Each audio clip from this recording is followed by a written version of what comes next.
Hello friends, welcome to our official YouTube channel The English Survey, in which we throw light on all the aspects of grammar, vocabulary and literature being crucial and imperative for all the competitive examinations. Dear friends, today we are going to have a session on closed test. दोस्तों close test में बच्चों को बहुत दिक्कत होती है। Exam में close test में बहुत कम स्कोर कर पाते हैं।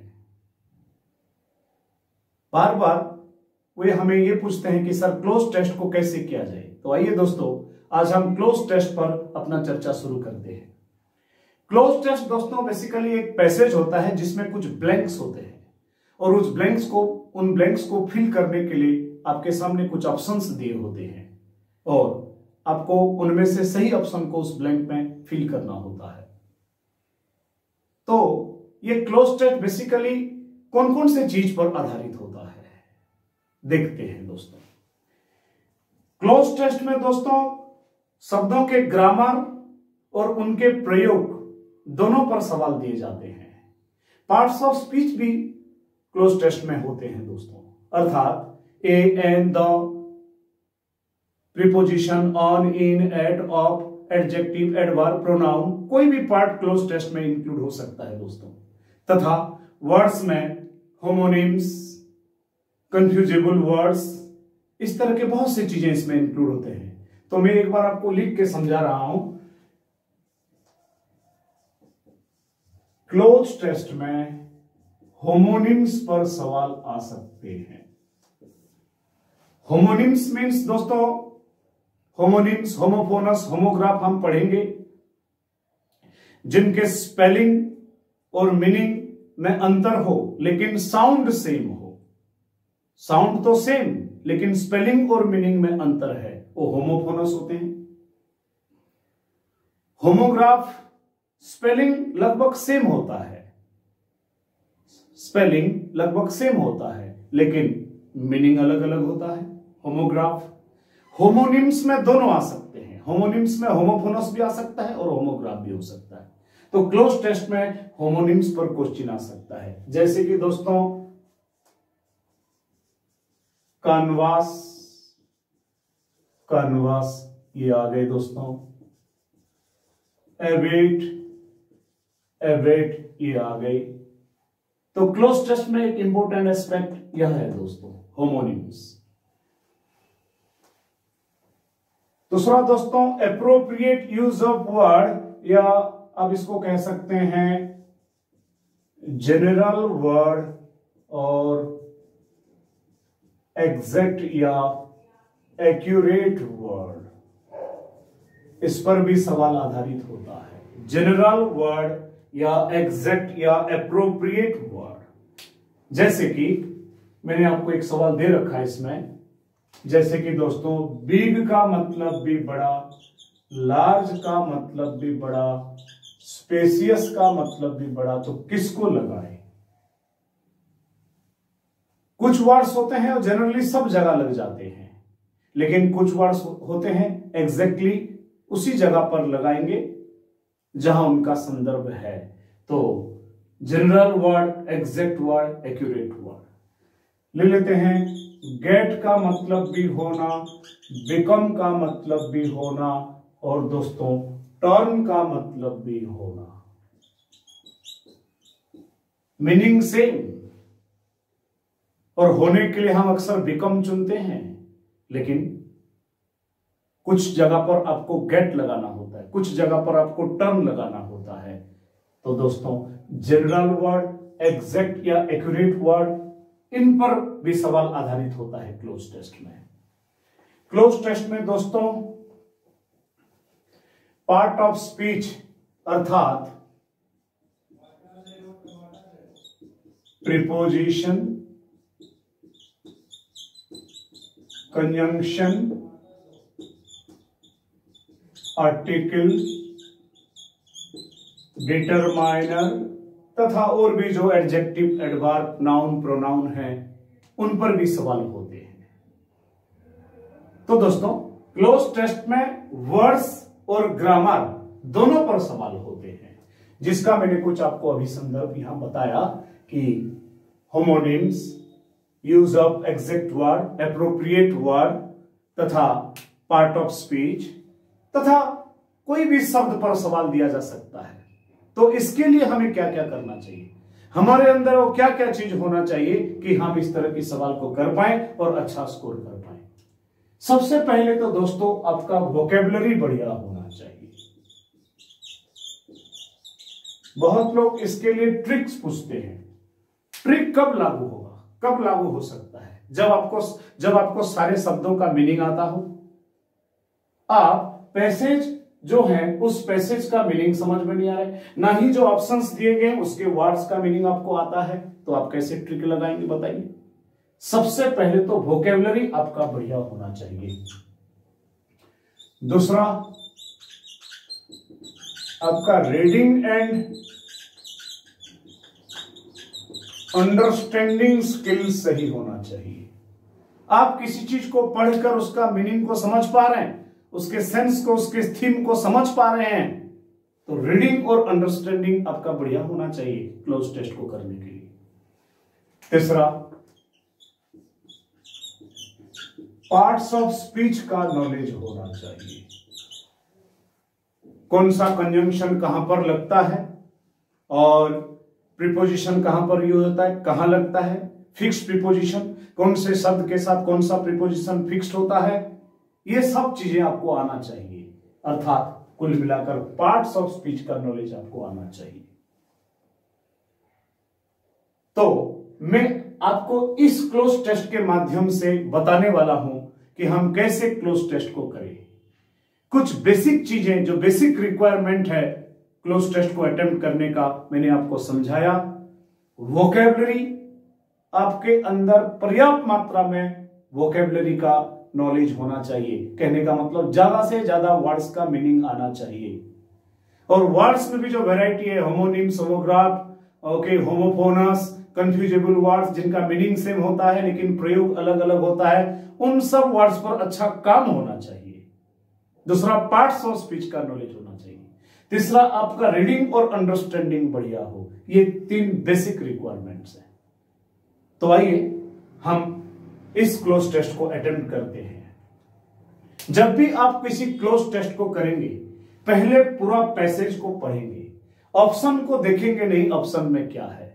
आप पहले पैसेज को पढ़कर ही पैसेज का मीनिंग निकालेंगे और अपनी तरफ से अंदाजा लगाएंगे कि इस ब्लैंक पे कौन सा वर्ड आना चाहिए अर्थ के आधार पर। उसके बाद आप ऑप्शन में जाएंगे। बहुत बच्चे क्या करते हैं, क्लोज टेस्ट को पढ़ते ही नहीं कि पहले ऑप्शन में आ जाते हैं। ये गलत है दोस्तों, ये सही प्रयास नहीं है। सबसे पहले आप पैसेज को पढ़ेंगे, उसका अर्थ निकालेंगे, हर एक लाइन को समझेंगे और हर एक लाइन को समझने के बाद ब्लैंक में देखेंगे कि उस ब्लैंक में किस तरह की अर्थ रखने वाला वर्ड आना चाहिए। अपनी तरफ से निष्कर्ष निकालेंगे, उसके बाद आप ऑप्शंस में आ सकते हैं। देखिए, क्लोज टेस्ट है। The experiences of Covid crisis undisputedly make an डेस impression on everyone. How this outbreak dash and the patients were dash on floor of the dash hospitals due to the fastest increase in COVID cases was witnessed. Dash pandemic like COVID is so dash that people are extremely dash at it. ये आपके सामने paragraph है, passage है। तो इससे हमने समझने का कोशिश किया कि ये कोविड पर एक पैसेज है। कोविड में क्या क्या चीज हमने एक्सपीरियंस किया और किस तरह से कोविड को लेकर लोग भयभीत हैं, भयभीत हुए थे, उस चीज पर यह पैराग्राफ है। इतना हमें समझ लिया।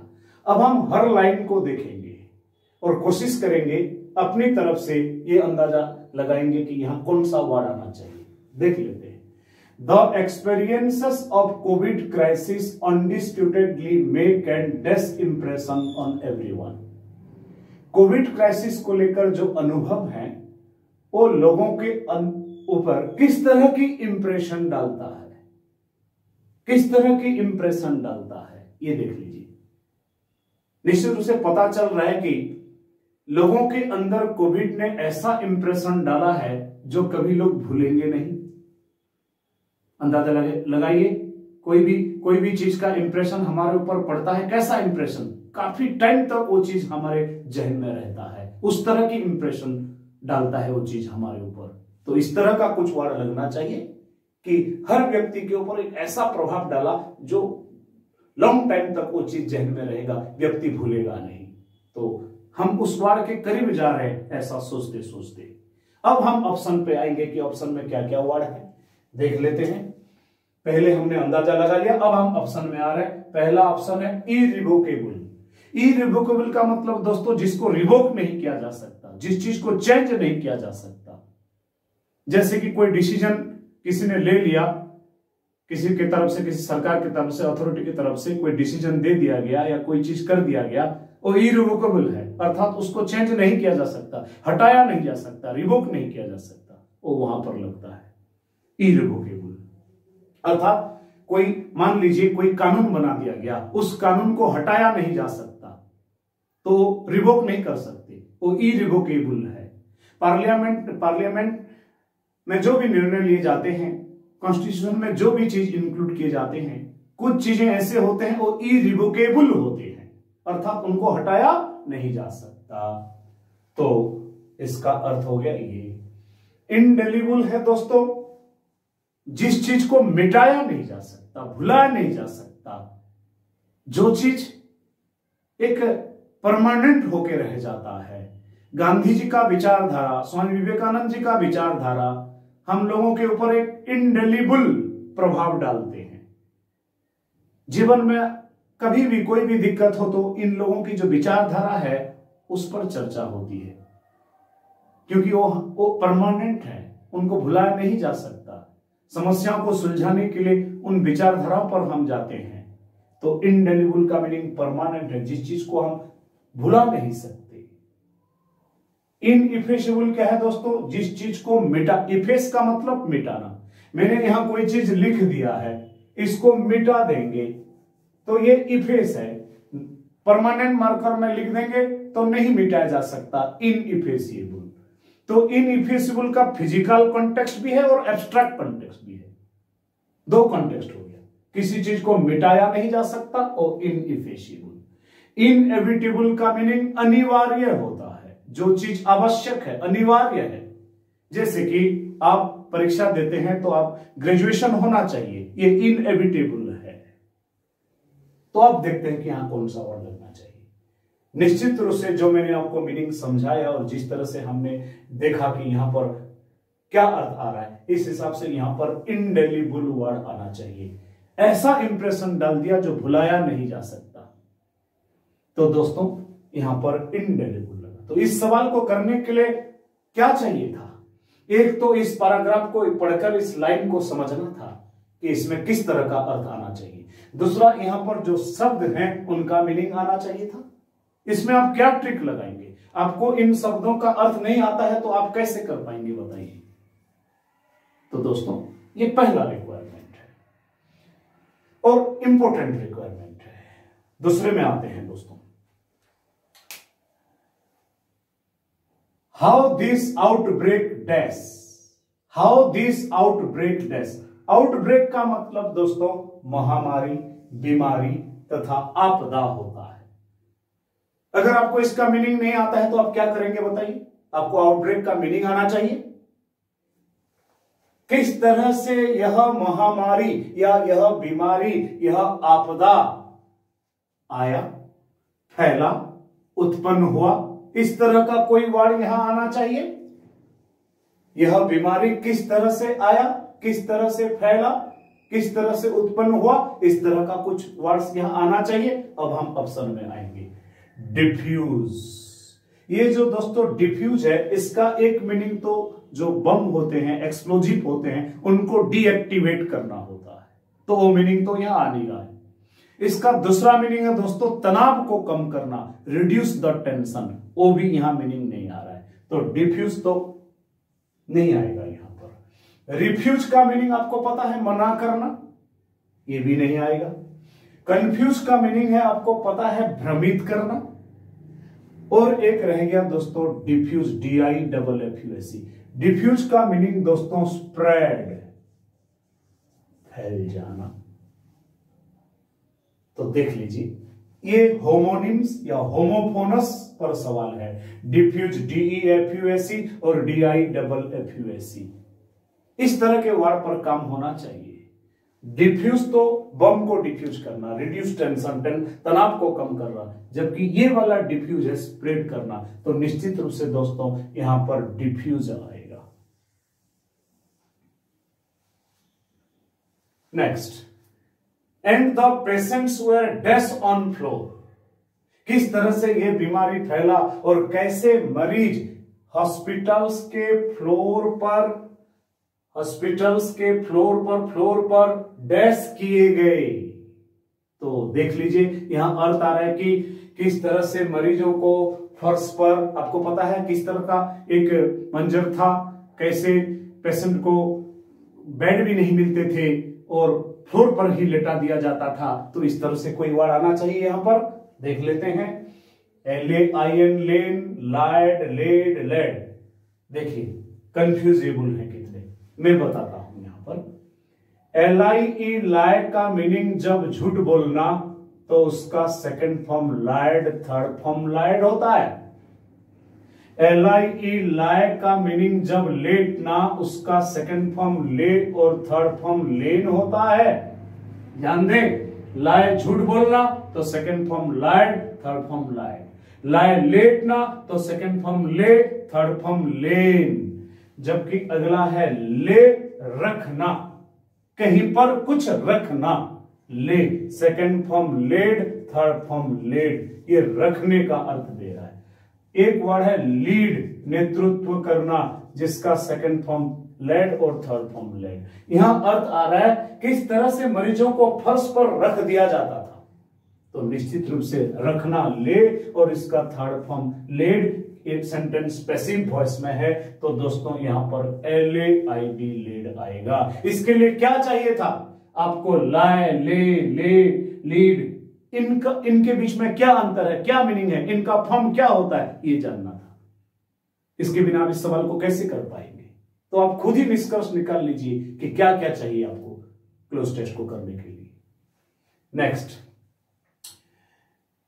On the floor of the dash hospitals.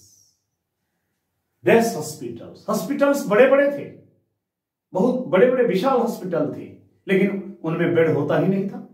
बड़े बड़े हॉस्पिटल होने के बावजूद भी वहां पर बेड नहीं मिलते थे लोगों को। तो फ्लोर पर ही पेशेंट्स को लेटा दिया जाता था, रख दिया जाता था।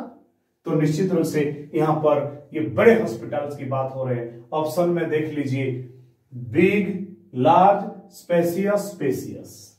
बिग का मतलब भी बड़ा, लार्ज का मतलब भी बड़ा, स्पेसियस और स्पेसियस ये होमोनिम्स हो गए।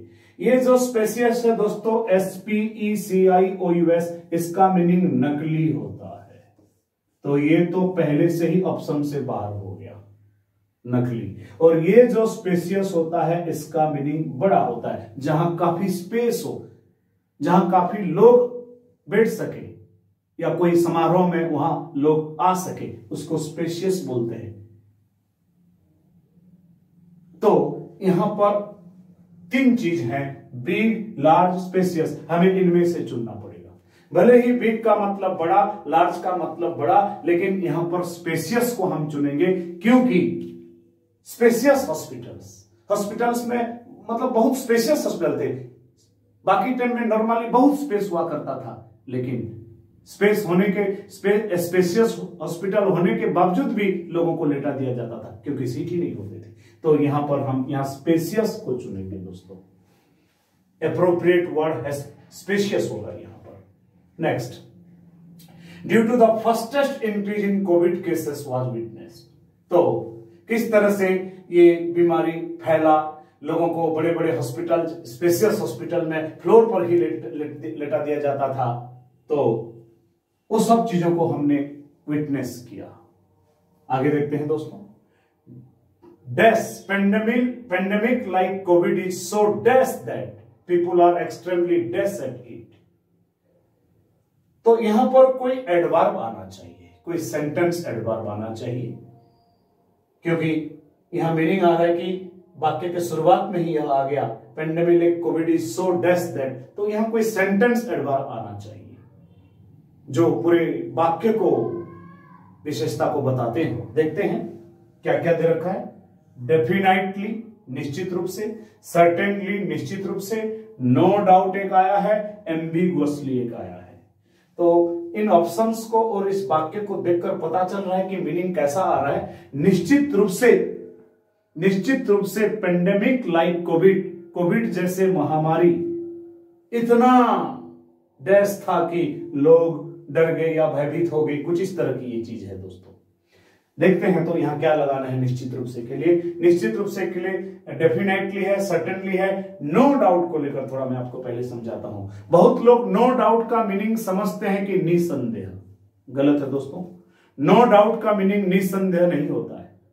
दो चीज है, एक नो डाउट और एक there is no doubt that, इन दोनों में अंतर है दोस्तों। नो डाउट का मीनिंग तो संभवतः होता है, और there is no doubt that जब किसी चीज पर हम पूरी तरह से निश्चित हो, पूरी तरह से प्रमाणित बात हो और निश्चित है, वहां पर there is no doubt that लगाते हैं, पर ये वो ऑप्शन में है नहीं, तो नो डाउट नहीं होगा। नो डाउट का मीनिंग संभवतः होता है, ध्यान रखें। नो डाउट निसंदेह नहीं है, निसंदेह यह है there is no doubt that. तो दो ऑप्शन रह गए, डेफिनेटली, सर्टेनली, क्योंकि एम्बिगुअसली का मतलब तो संदेहास्पद होता है, तो इसीलिए पहले से ही ऑप्शन से हट गया। दो रह गए, डेफिनेटली और सर्टेनली, दोनों का मीनिंग निश्चित रूप से, लेकिन किसको चुने, अंतर है। जो बातें पूरी तरह से अपने आप में प्रमाणित हैं, साइंटिफिक बातें हैं, जनरली और ट्रू हैं, जनरल ट्रूथ है, साइंटिफिक ट्रूथ है, सच बातें हैं, उनको प्रमाण की जरूरत नहीं है, उन बातों के लिए दोस्तों सर्टेनली को चुना जाएगा। और डेफिनेटली कब चुनते हैं हम, अपनी पर्सनल जो एक्सपीरियंस है, व्यक्तिगत बातें हैं, जिस पर हम अपनी कोई तैयारी, अपनी क्वालिटी, अपनी प्रैक्टिस आदि के आधार पर ज्यादा निश्चित होते हैं कि यह काम हो जाएगा। ध्यान रखिए, जब आप आपके क्वालिटी, प्रैक्टिस आदि के आधार पर, अपनी जो गुण है, अपनी जो तैयारी है आदि के आधार पर किसी चीज पर निश्चित होते हैं और निष्कर्ष देते हैं कि मैं जरूर करूंगा, हम जरूर जाएंगे, हम जरूर जीतेंगे, निश्चित रूप से जीतेंगे, तब आप डेफिनेटली को चुनते हैं। लेकिन आप बोलेंगे निश्चित रूप से साइकिलिंग करना ड्राइविंग करने से ज्यादा स्वस्थप्रद है, शरीर के लिए ज्यादा अच्छा है, तो इस बात में कोई प्रमाण की जरूरत नहीं है। ये तुम्हारा कोई व्यक्तिगत क्वालिटी, परफॉर्मेंस, प्रिपरेशन की बात नहीं हो रही है, तो आप वहां बोलेंगे certainly cycling is healthier then driving. तो ऐसे जगह पर हम सर्टेनली को चुनेंगे, तो यहां पर दोस्तों सर्टेनली को चुना जाएगा, डेफिनेटली को हम नहीं चुनेंगे दोस्तों, यहां पर आंसर होगा सर्टेनली। तो निश्चित रूप से कोविड जैसे महामारी इतना डैश है कि लोग बहुत ही इससे डैश हो जाते हैं, तो पता चल रहा है कि इतना भयावह, इतना खतरनाक, इतना विनाशकारी, इस तरह से कोई वर्ड आना चाहिए। हम ऐसा निष्कर्ष निकाल सकते हैं और निकालना पड़ेगा। तो यहां पर देखते हैं क्या है, डेस्ट्रक्टिबल, डेस्ट्रक्शन, डेस्ट्रॉयड, एक ही वर्ड से बना हुआ चार शब्द। डेस्ट्रक्टिव मैंने आपको वोकैब के सेशन में बताया था दोस्तों, जिन शब्दों में हम आईवीई जोड़ के उनको एडजेक्टिव बना देते हैं, उनका मीनिंग करने वाला होता है। जैसे कि जो चीज विनाश करता है, जो चीज विनाश करता है अर्थात विनाशकारी, डेस्ट्रक्टिव का मीनिंग विनाशकारी। आईवीएली किया जा सकता है अर्थात जिस चीज को विनाश किया जा सकता है वो डेस्ट्रक्टिबल है। डेस्ट्रक्शन ये नाउन है दोस्तों, यहां नाउन नहीं आएगा, क्योंकि सो के बाद या तो एडजेक्टिव आता है या एडवर्ब आता है। तो डेस्ट्रक्शन तो पहले से ही अलग हो गया, क्योंकि ये नाउन है, और सो के बाद एडजेक्टिव या एडवर्ब आता है। इस तरह से ग्रामर का भी नॉलेज रखना पड़ेगा। तो देखिए यहां डेस्ट्रक्टिव होगा, इतना विनाशकारी की, क्योंकि डिस्ट्रॉयड जो है इसका मीनिंग तो जो चीज ध्वंस हो चुके हैं वो डिस्ट्रॉयड है। तो यहां विनाशकारी के लिए डिस्ट्रक्टिव आएगा, इतना विनाशकारी है कि तो डिस्ट्रक्टिव आएगा दोस्तों, है कि लोग इससे बहुत ही डैश हैं, भयभीत हैं। लेकिन इन चारों शब्दों का मीनिंग लगभग सेम है। स्केयर्ड का मतलब भी भयभीत, फ्राइटन का मतलब भी भयभीत, अलार्म का मतलब भी भयभीत, डिस्ट्रेस्ड का मतलब बिल्कुल हतोत्साहित है, वो चिंता में है, कोई चिंतित। तो यहां देखना पड़ेगा ये जो चारों शब्द हैं मीनिंग तो सेम है, क्या करें। यहां हम देख रहे हैं दोस्तों एट आया हुआ है, ये फिक्स प्रीपोजिशन वाला नॉलेज होना चाहिए यहां पर दोस्तों। स्केयर्ड के साथ, फ्राइटेंड के साथ ऑफ लगता है। स्केयर्ड ऑफ होता है, आप किसी चीज से इंसान डरता है तो। फ्राइटेंड इसके साथ भी ऑफ होता है दोस्तों। तो निश्चित रूप से ये दोनों नहीं आएंगे, क्योंकि यहां ऑप्शन में एट दिया हुआ है, तो ये दोनों नहीं आएंगे दोस्तों। यहां पर आंसर होगा अलार्म, क्योंकि अलार्म के साथ एट लगता है। डिस्ट्रेस इसलिए नहीं होगा, वो चिंता, हतोत्साहित का अर्थ देता है, और यहां डरने का अर्थ आ रहा है, तो यहां पर अलार्म के साथ आप एट लगाएंगे। तो इस एक्सरसाइज के माध्यम से आपको जरूर यह पता चल गया होगा कि क्लोज टेस्ट के लिए हमारे अंदर क्या क्या होना चाहिए, हमें किस चीज पर काम करना चाहिए। आगे की और एक्सरसाइज के माध्यम से मैं आपको बहुत सारे इनपुट दूंगा दोस्तों क्लोज टेस्ट को लेकर, और मैं आश्वस्त हूं कि आप सब उसको समझ जाएंगे और अच्छे से कर पाएंगे। ठीक है दोस्तों, आज के लिए इतना। Thank you. प्लीज आप लोग हमारे वीडियोस को ज्यादा शेयर करें। मैं देख रहा हूं कि आप लोग हमारे वीडियो को शेयर नहीं कर रहे हैं। हम आपके लिए इतना मेहनत कर रहे हैं, इतने अच्छे अच्छे सेशंस लेके आ रहे हैं, तो आप ये सब चीजों को फैलाएं दोस्तों। थैंक यू फॉर वॉचिंग दोस्तों, ऑल द बेस्ट।